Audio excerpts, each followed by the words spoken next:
አሰላሙ አለይኩም ወራህመቱላሂ ወበረካቱ። ውድ የጥናት አካዳሚ ተከታታዮች እንኳን በሰላም መጣችሁ። እንግዲህ ዛሬ ደግሞ አራተኛውን ክፍል የአማርኛ በእንግሊዘኛ ቪዲዮ የምናየው ይሆናል ማለት ነው። ለዚህ ዩቲዩብ አዲስ ከሆናችሁ ካላችሁ ላይክ፣ ሰብስክራይብ በማድረግ የቻናሉ ቤተሰብ ይሁኑ ማለት ነው። እንዲሁም የኦንላይን ትምህርት መማር የምትፈልጉ ልጆች ካላችሁ እዚህ ስክሪን ጋር ባስቀመጥኩላችሁ ቁጥር ማለት ነው መደወል ትችላላችሁ። እንዲሁም ቪዲዮቹን ብቻ ማግኘት የምትፈልጉ ልጆች ካላችሁም በዚህ ስልክ ቁጥር ቴሌግራም፣ ኢሞ፣ ዋትስአፕ ሃይ በሉን። ቪዲዮችን ሙሉውን ማግኘት ትችላላችሁ ማለት ነው። ከዚህ በፊት ያሉትን ቪዲዮ ያላያችሁ ካላችሁ ገብታችሁ እዩዋቸው። ዛሬ ደግሞ ከአ እስከ የ ያሉትን ነው የምናየው ማለት ነው። በተለይ ወደ የና ወደ ወ ያሉት በጣም አስፈላጊና ውስብስብ ስለሚሆኑባችሁ ሰዎች እሷን ቪዲዮ እስከ መጨረሻው ተከታተሉኛላችሁ ማለት ነው። ቀጥታ ወደ ቪዲዮ የምንገባ ይሆናል። እስከ መጨረሻው ድረስ አብራችሁ ይቆዩ። መጀመሪያ አማርኛውን እንቆጥረዋለን።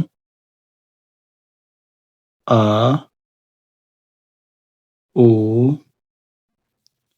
ኢ አ ኤ እ ኦ ብዙዎች አሁን እዚህ ጋር ግራም ትጋቡት አናባቢዎች ለአኦ ፊደላት እንደሚሆኑ አታውቁ ማለት ነው። ስለዚህ እሱን ያው ዛሬ ታዩታላችሁ። አ ከሆነ ኤ ናት፣ ኡ ከሆነ ዩ ናት፣ ኢ ከሆነች አይ ናት፣ አ ከሆነ ደግሞ ኤ ነው፣ ኤ ከሆነ አይ እና ኢ ነው፣ እ ከሆነ ኢ ነው፣ ኦ ከሆነ ደግሞ ኦ ነው ማለት ነው። በዚህ ይወከላሉ። አው በዚህ ይወከላሉ። እቺ ኤል መስላችሁ እንዳትሆን ኤ አይ ናት። በካፒታል ስትሆን እንደዚህ ስለምትጻፍ ነው። ቀጣይ ደግሞ ወደ ከኩ እንሄዳለን። ከኩን እንቁጠረው። ከ ኩ ኪ ካ ኬ ክ ኮ። ስለዚህ ከኩን ስንቆጠር ከ ኬ ኢ ያው ለከኳይተን ከሆነ ኬ ነው የምትወከለው። ኬ መኖር አለባት። ከን ስናስታውስ ሁሌም ኬ መኖር አለባት። ስለዚህ አብረን እናነባቸዋለን። ከ ኬ ኢ ኩ ኬ ዩ ኪ ኬ አይ ካ ኬ ኤ ኬ ኬ አይ ኢ ክ ኬ ኮ ኬ ኦ ኬ ኦ። ስለዚህ ይሄን አየን ማለት ነው። ስለዚህ ከዚህ አውጣተን ቃላት እንመሰርታለን ወይ ደግሞ እዚህ ያሉትን ቃላቶች እናነባለን ማለት ነው። የመጀመሪያ እዚህ ፊት የምናያት እንግዲህ ኢ ብቻ ናት ያለችው። ኢ ማናት? እዚህ ውስጥ እዚህ ጋር እንደምታያት ኢ የምትባለው እ ናት ማለት ነው። እ ናት። ኢን ካያችኋት ምንጊዜም እ ናት ፊደሏ። ቀጣይ ኬኦ አለ። እዚህ ውስጥ ኬኦ ማን ነው? ኬኦ ያው እንደምታዩት ኮ ነው ማለት ነው። ስለዚህ ማንና ማን የተጣመሩት? እና ኮ ፊደል የተጣመሩት ማለት ነው። እ ኮ እ ኮ። ስለዚህ እኮ ነው የሚለው ማለት ነው። እኮ። ቀጣይ ስንመጣ ደግሞ ከዚህ ኬ አይ ኢ አለ። እዚህ ውስጥ ኬ አይ ኢ ማን ነው?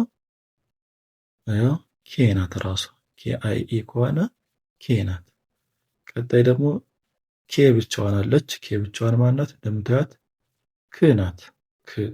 ስለዚህ እኛ የምናጣምረው ይሄ ኬን እና ክን ነው ማለት ነው። ኬ ክ ኬ ክ ይሆናል። ኬክ ኬክ። እሺ አሁን ወደ ዋናው እና ወደ የሚያስፈልጉ ፊደላት ብዙዎች ማወቅ ስላሉባቸው ፊደላቶች ወደዚህ እንመጣለን ማለት ነው። ይህንም እስከ መጨረሻው ድረስ እዩት። አሁን እዚህ ጋር የምታያቸው ወው ፊደላቶች አሉ። ወውን እንቁጠር።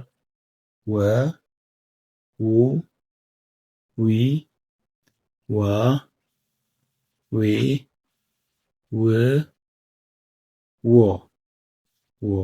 ስለዚህ ለወው እንደምታዩት ማን ነው የሚወከለው? ዳብሊው ነው የሚወከለው። ለወው ዳብሊው። ልክ ለከኩኬ እንዳልነ ለወው ደግሞ ዳብሊው ይወከላል ማለት ነው። ዳብሊው።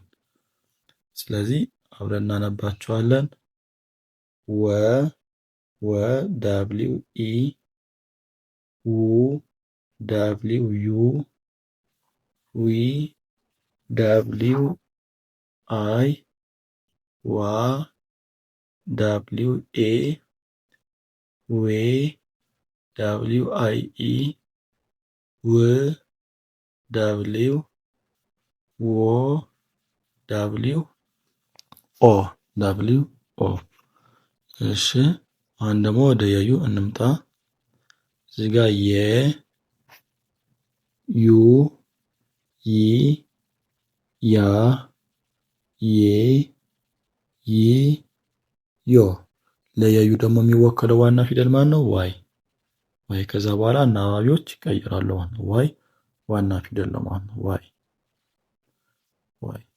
ስለዚህ ስናነብ አብረን የ ዋይ ኢ ዩ ዋይ ዩ ይ ዋይ አይ ያ ዋይ ኤ ዬ ዋይ አይ ኢ ይ ዋይ ብቻዋን ዮ ዋይ ኦ ዋይ ኦ። እችን ይሄን ህግ ደግሞ እንደማትረሱት ተስፋ አደርጋለሁ። ለመጀመሪያ ፊደል አናባቢ የሚሆነው ኢ ነው። ለሁለተኛው ፊደል አያያዥ የሚሆነው ዩ ነው። ለሶስተኛ ፊደል አይ ነው። ለአራተኛ ፊደል ኤ ነው። ለአምስተኛዎች አይ እና ኢ ነው። ለስድስተኛ ፊደላቶች የላቸውም። ለመጨረሻው ኦ ነው ማለት ነው። ስለዚህ እኛ እዚህ ያሉትን ቃላቶች እናነባቸዋለን በዚህ መሰረት ማለት ነው። የመጀመሪያው ዳብሊው ኢ ነው።